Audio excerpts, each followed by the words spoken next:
still think of home in terms of Loris and Conway and the beach and basically what people would always refer to as their old stomping grounds.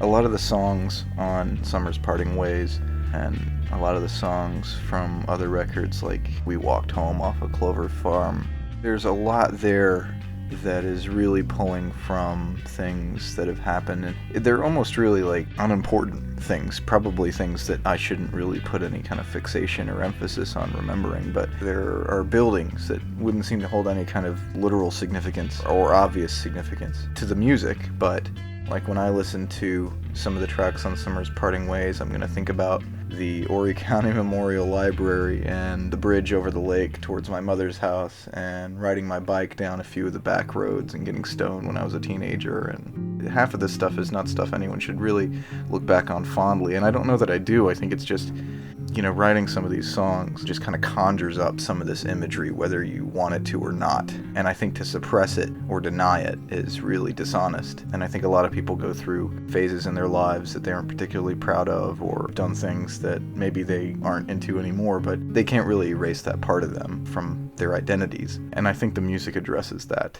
Like We Walked Home, for example. All that is kind of a big reference to these outdoor parties I used to have with my friends. We'd have bonfire parties when I lived with my dad out in the country. The band would play and we'd take a bunch of drugs and we'd basically just stay up all night and then walk home, in the morning when the sun was coming up and in various states of come down or whatever. And, just this idea kind of sticking with me, this image of me and my friends all kind of zoned out without shoes on, with our jeans rolled up to our knees, like walking out down these like dirt roads back to my dad's house. The actual Clover Farm is not an actual farm of clovers. It's a truck stop right outside of Aner, which is right off of Highway 501 in South Carolina. The name always stuck in my head as being this very colorful kind of place. My initial, and probably my fondest memories of it, are being taken down there any number of times with my dad, and they had these awesome chili dogs and the best strawberry soda you can imagine. This is stuff called Red Rock.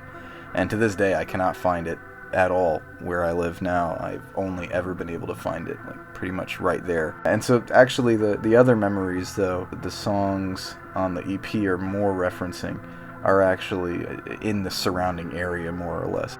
Those are all about those late night parties we had. We'd drag a generator out and the band would play in these fields, out in the middle of nowhere, like hundreds of acres of nothing, where the farmers had plowed up all the corn or something, and there was just nothing. And we would go out and play and hang out and just look at the sky and wait for the stars to come out, and then we'd wait for the sun to come up after that. And then we'd all walk home bare feet and dirty and coming down. Those are really all the memories associated with that place.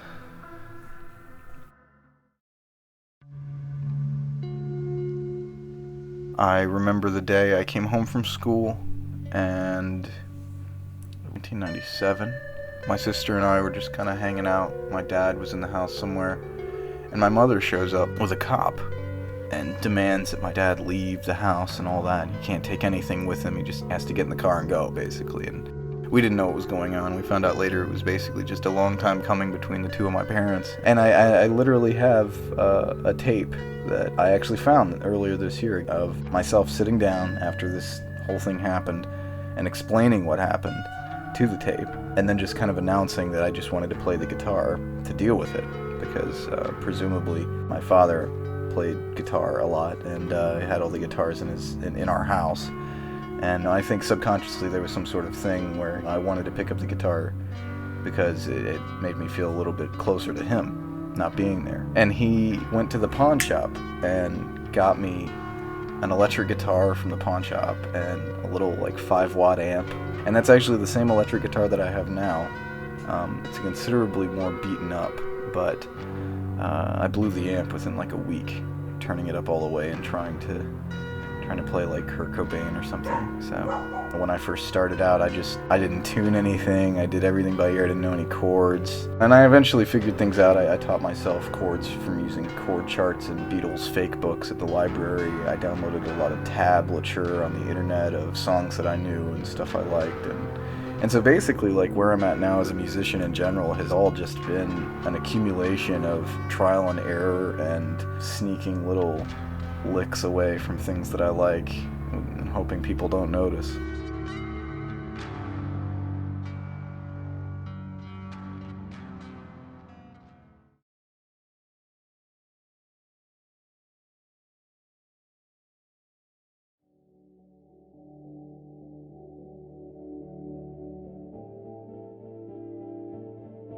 It just kind of spoke to me because it was this really brilliantly written, just absolutely gorgeous writing style, just talking about summer. And I think the thing that really connected with me on that other level was that it was these stories about people going from one place that they were really familiar with and maybe they wanted to get out of it to this other completely foreign place. And in some of the stories it turned out great, and in some of the stories they wanted to go back home, and it was all just really human. And intertwined with all that human emotion, there's just this huge flowery display of rural and seasonal descriptions. And it's just really colorful writing. I don't think anyone else is really as colorful of a writer as Ray Bradbury is. It's hugely influenced my creativity in the same way that places I've grown up around have. And I think Bradbury was onto something with that too, where it's just you're connecting with things that remind you of places you've been or people you've met or things that you've done, even if they were really passing things that wouldn't have lasted very long. There's just something very intimate about that. And I really, really love the way you can take any art medium, be it a book or a record or a photograph or something, and just kind of put this emphasis on it that's a little bit more just like that abstracted nostalgia, where even somebody coming along like me reading this book in high school who, wouldn't necessarily pick up on all the cues that Ray Bradbury would personally when he was reading through these stories he wrote. There's something there that kind of goes off, and you realize this is almost like looking at somebody's scrapbook or something. And that's essentially what Summer's Parting Ways is. This is, the kind of music that I've made for years, and it's the kind of music that my dad has made for years. He played music all the time when I was growing up, and in the house he's got dozens of guitars and all that kind of stuff. And the interesting thing is that my dad's guitar playing style and mine are incredibly alike, and I didn't really plan it that way, but it's again this tapping into this thing, this style, this kind of vibe that just kind of comes naturally to maybe the region. I mean, it's like you almost feel like it's in the water you're drinking when you live down here in the South. And I can't really explain it. My dad and I actually always have a laugh because when I was growing up and he played his stuff and it was the kind of stuff that I end up now, we didn't really have a name for it. I mean, it didn't really sound like anything. It wasn't rock music, it wasn't blues, it wasn't folk music or anything, and they weren't really songs with any kind of structure or anything. They were just these kind of endless melodies, and we ended up calling it Western farmland music because that was the closest approximation for that sound that we could nail.